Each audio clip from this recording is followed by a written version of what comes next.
चौकीदार देखो। हाँ सर। जो मुलजिम अंदर है उसे ले आओ। ओ लोडीज लेडीज लोडीज नहीं, लेडीज लेडीज पुलिस सर। ले आओ जल्दी।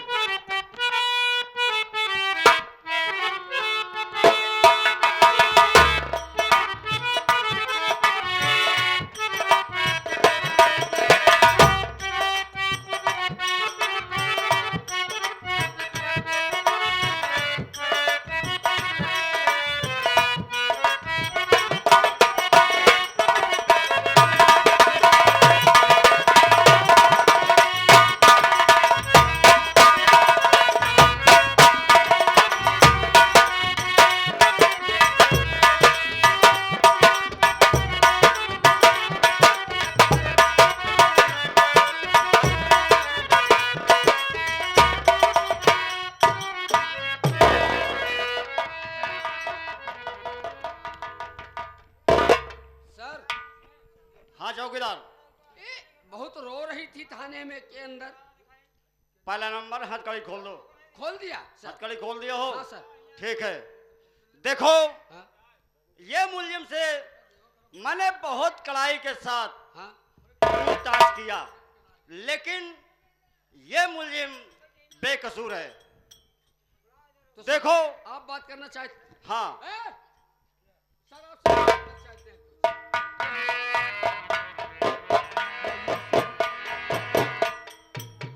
क्या कहना चाहते हैं सर?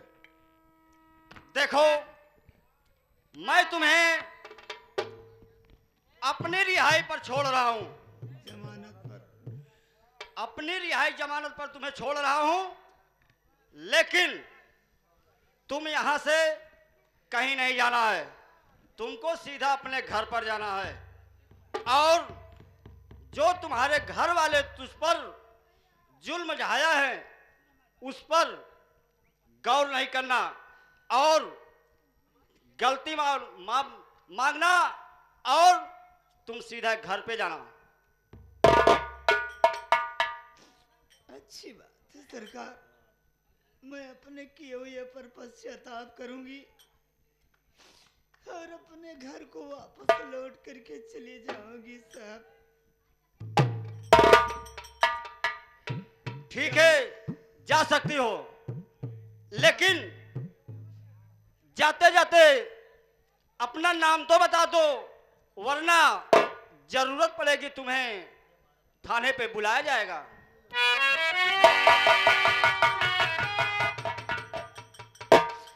सर आप मेरे नाम से वाकिफ होना चाहते हैं? हाँ, तुम्हारा नाम जानना चाहता हूँ। मेरा नाम सर बिजली रानी है।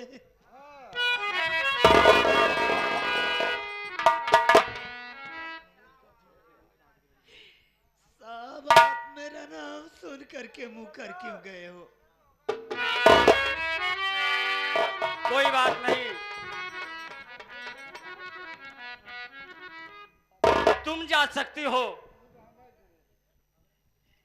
जा सकती हूँ सर? हाँ, जा सकती हो। माफ करना सर, मैं यहाँ से जा रही हूँ। जाओ, लेकिन ऐसा काम दोबारा मत करना कि दोबारा जेल का मुंह देखना पड़े तुमको। अच्छी बात है सर। इसलिए हमारे साहब बहुत सतर्क हैं, लेकिन किसी से मुंह नहीं लेते। अबे घूस नहीं लेते कि मूस नहीं लेते हैं। जाओ, ठीक है साहब। जाओ जाओ जाओ।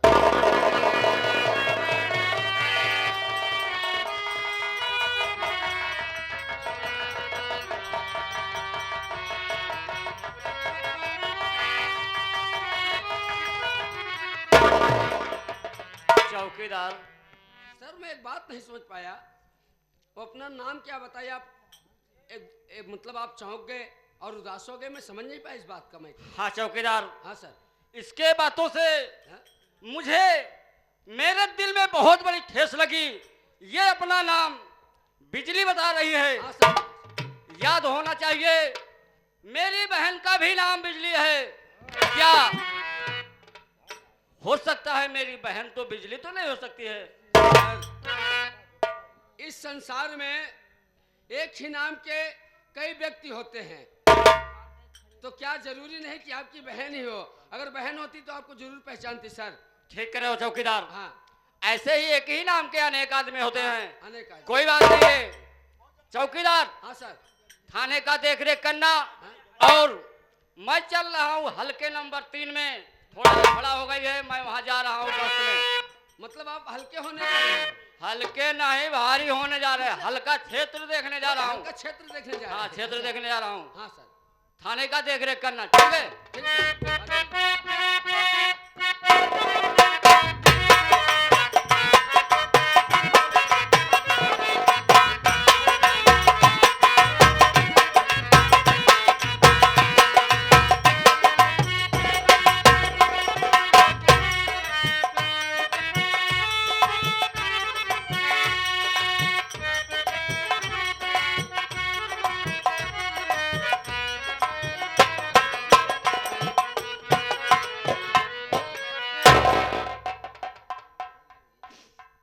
या मेरे मालिक,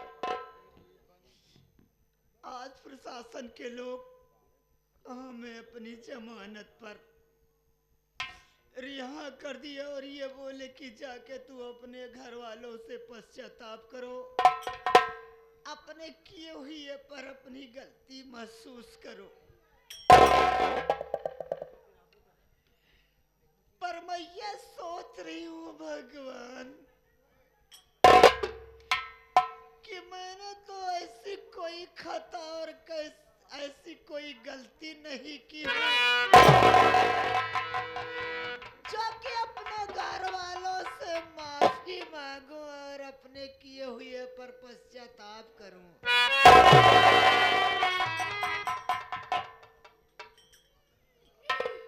और मेरा सोचना तो यह है परमात्मा कि मैं इस दुनिया में रह करके क्या करूंगी और किससे अपने किए हुए पर पश्चाताप करूं। ये जिंदगी से अच्छा तो मर जाना ही ठीक है, और पर ऐसे जिंदगी लेके जीना धिक्कार है।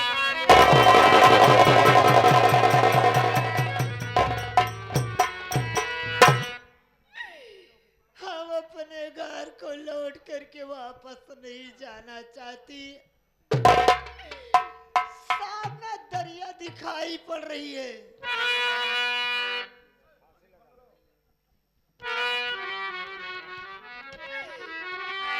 इस दरिया में डूब करके अपनी जान दे दूं ये सबसे अच्छा है, पर ऐसे जिंदगी लेके जीना धिक्कार है। माँ,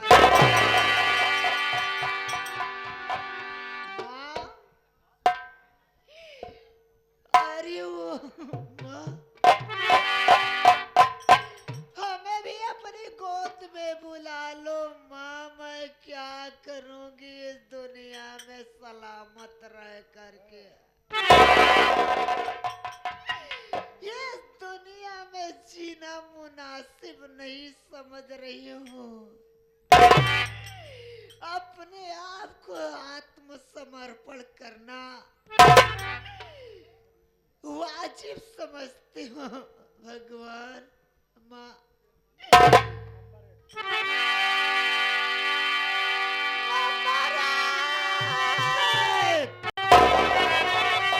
अरे गले फांसी का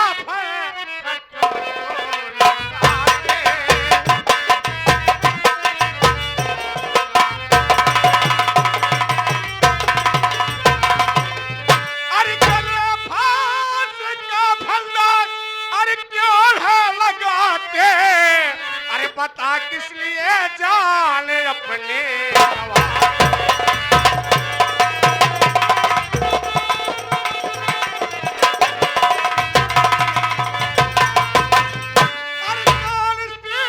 मुसीबत अरे तेरे सर पे आए, हकीकत में मुझसे नहीं क्यों बताते।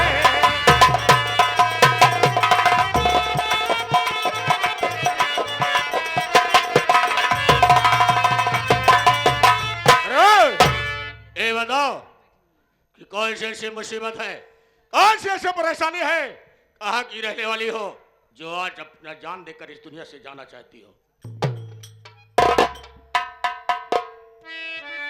आप मेरे नाम और मेरे ग्राम सेवा की वो होना चाहते हैं। जी हाँ, बात क्या, किस लिए जान देना चाहती हो? साहब सरकार, यदि मेरे नाम सेवा की वो होना चाहते हैं तो मेरे नाम को कान खोल करके सुन लीजिए बोलो क्या नाम है? कि मेरा नाम बिजुली है।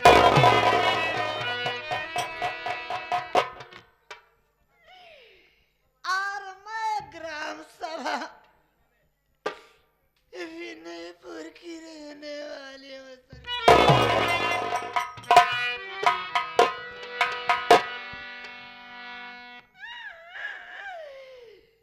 मेरे घर के लोग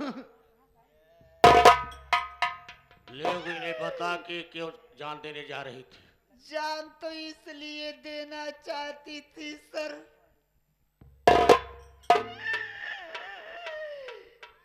कि मेरा दूध मुआ बच्चा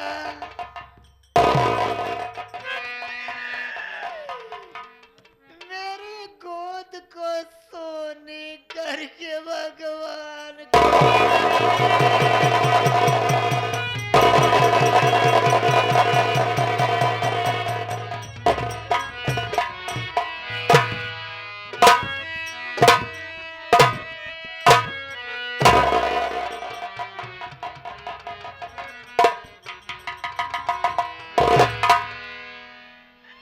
लेकिन और बताओ कि तेरे परिवार में कौन था? और मेरे परिवार के लोगों को जानना चाहते हैं सर। मेरे परिवार में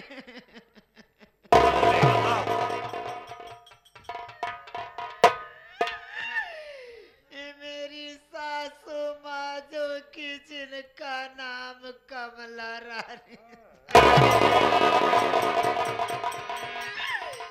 और मेरे ससुर जी की जिनका नाम श्री कंसराज था। एक मेरी प्यारी सी ननद थी जो कि जिसका नाम बिमला था।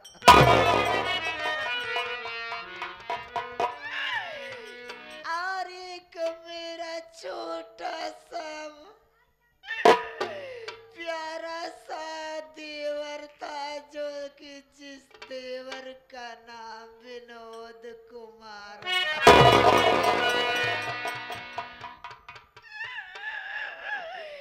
हमारे पति देव थे। पर सर साहब बात तो ये है कि मेरी सासू माँ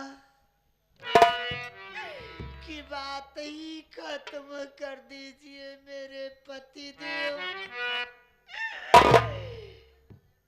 और मेरा देवर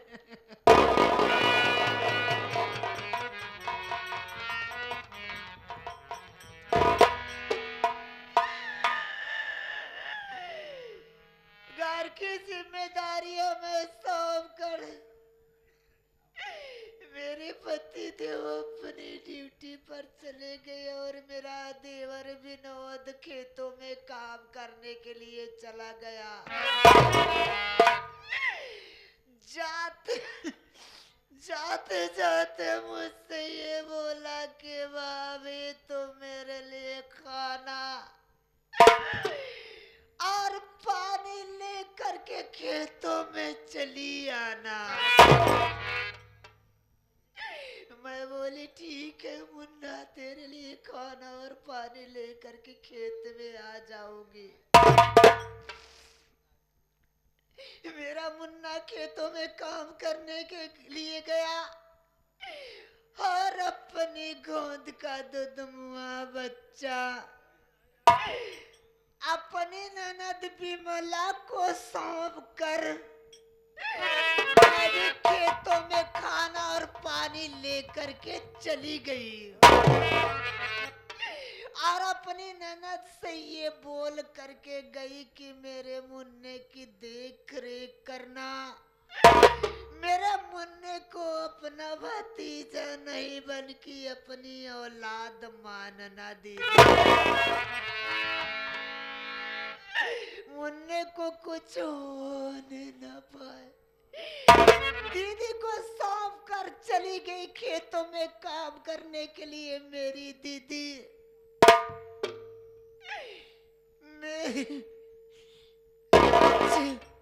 मेरे बच्चे को खाली सी जमीन पर लेटा करके ना मालूम कहाँ चली गई।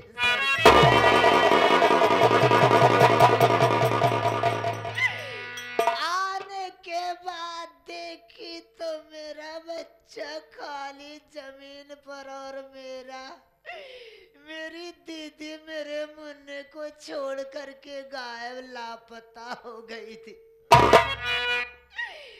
अपने बच्चे के पास गई तो देखी मेरे बच्चे को ना मालूम किस हत्यारे ने काट करके मार डाला।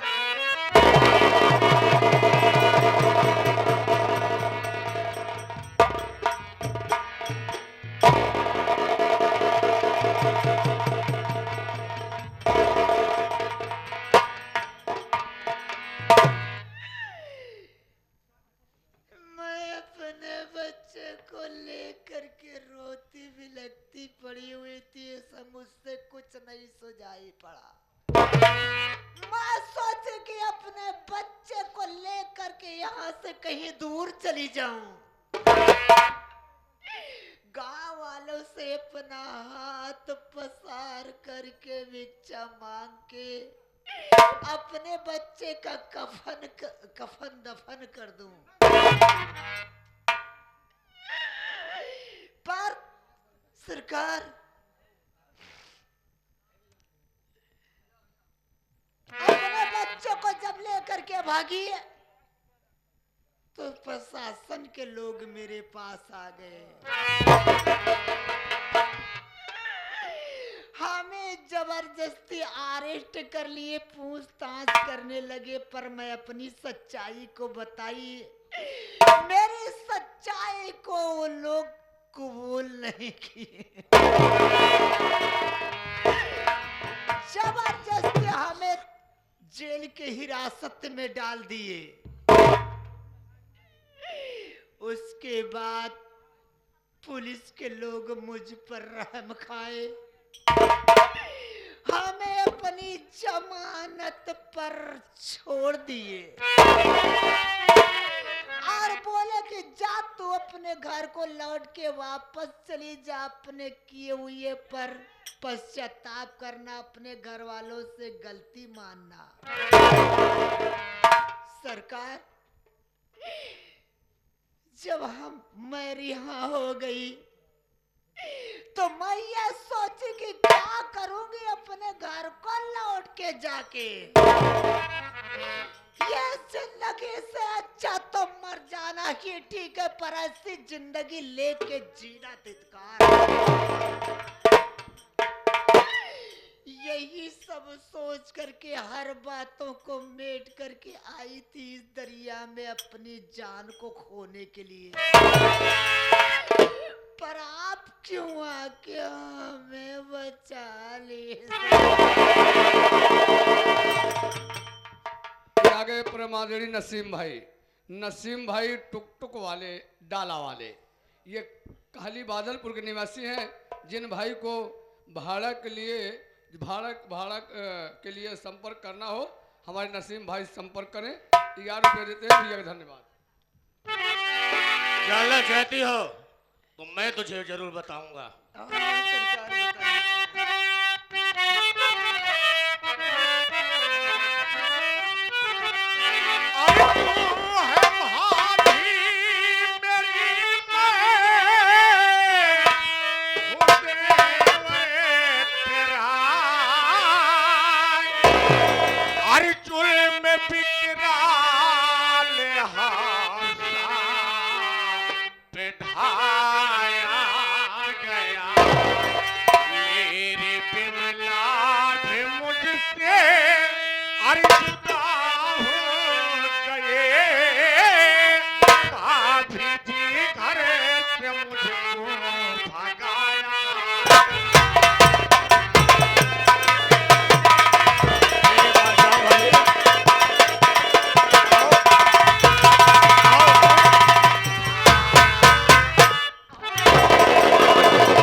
मैं तेरा वही बदनसीब देवर हूं जिसके लिए तो खेतों में खाना लेने गई। हाँ भाभी, और तेरे गोद का बच्चा दुनिया को छोड़कर चला गया। भाभी माँ, जब ये समाचार मुझे मालूम हुआ तो मैं घर पर आया, देखा तो भैया दरवाजे पर बैठे थे। मैं भैया के पास गया, भैया गुस्से में आकर मेरे माथे पर कलंक का टीका लगाकर मुझे मार के घर से भगा दिए। जब मैं घर छोड़कर बस्ती से कुछ दूर पहुंचा, देखा तो रेलवे लाइन पर बिमला बेहोश पड़ी थी। मैं उसे उठा के हॉस्पिटल ले गया। ऊपर वाले की कृपा से बहन ठीक हो गई, लेकिन राखी का त्योहार था भाभी। मैं बहन के खुशी के लिए दोस्त के घर चला गया, लेकिन जब दोस्त के घर से लौटा तो देखता हूं तो बिमला बेहोश पड़ी थी, खून से लथपथ थे। मैंने बहन को उठाया और बहन से पूछा कि तेरी हालात किसने किया। बहन ने मुझसे बताया, भैया मेरी ये हालात बनाने वाला कोई और नहीं, वही मेरा सौतेला बाप कंसराज मेरे पेट में चाकू मार दिया। इतना बता करके बिमला अपने सास को तोड़ दिया भाभी।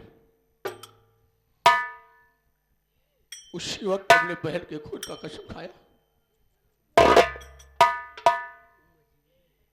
और उठा लिया अपने हाथों में बंदूक का बाना और बन गया डाकू शंकर से। लेकिन आंखें तुझे देखने के लिए वर्षों से तरस रही थी, और तू ये दुनिया को छोड़कर जाने के लिए तैयार थी। तुझे अपने बच्चे पर दया नहीं आई कि जिन्हें इतने प्यार से तूने मुझे पाला था, जिस सुबह से मैं तुझे मां कह के बुलाता था। क्या इस बच्चे की ममता को भूल गई भाभी? अरे मुन्ना, मैं कैसे तेरी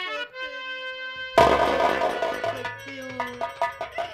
तुझे देवर नहीं अपना बेटा अपनी औलाद। लेकिन भाभी मां,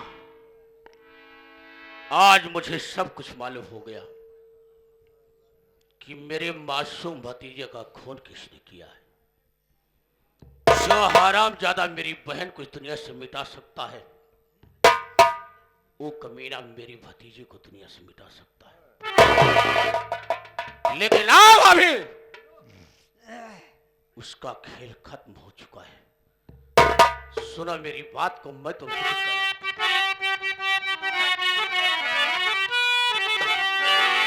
अरे आज से नाम बिजली न भाभी तेरा, आज से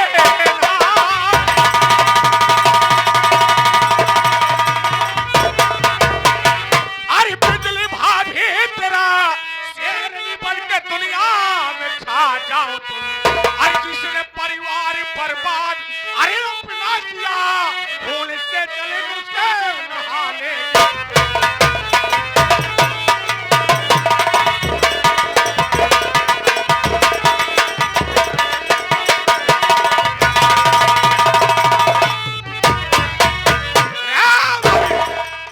आज से तेरा नाम बिजली नहीं होगा रे, आज से तेरा नाम होगा तो डाकू शेर नहीं होगा।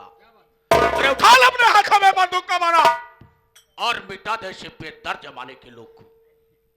आज इस वक्त देखने वाला अगर सौतेला बाप इस समाज में बैठा हो, अगर कुछ के कानों तक ये आवाज जाती हो तो कोई सौतेला बाप अपने बच्चों के साथ में ऐसी हरकत करने की बंदूक का बाना।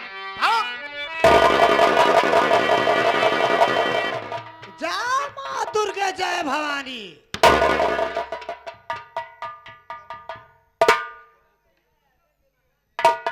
बड़ा अच्छा किया कंसराज, अरे जो तूने मेरी इनायत को बढ़ा दिया और तोहार कारनामा ने हमरा के डाको बना दिया। हाँ कंसराज, याद रख हराम खोर कम वक्त कहीं के कि आप ये बिजुली बिजुली नहीं कहलाएगी, बाकी ये बिजुली अब डाकू सरनी कहलाएगी। और हरामखोर, देखती हूं तो मुझसे बच करके किस गुफे और किस गली में छुप करके रहता है।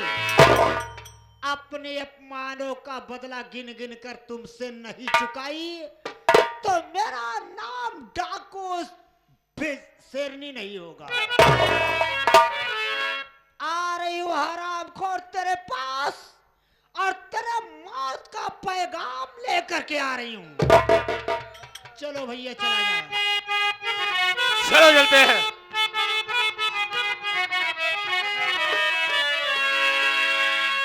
अरे याद आता है जमाना, याद आता है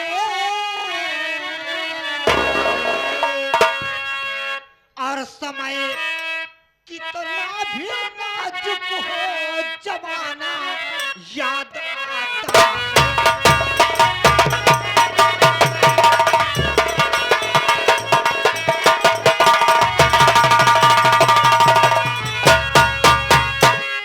और समय कितना भी नाजुक हो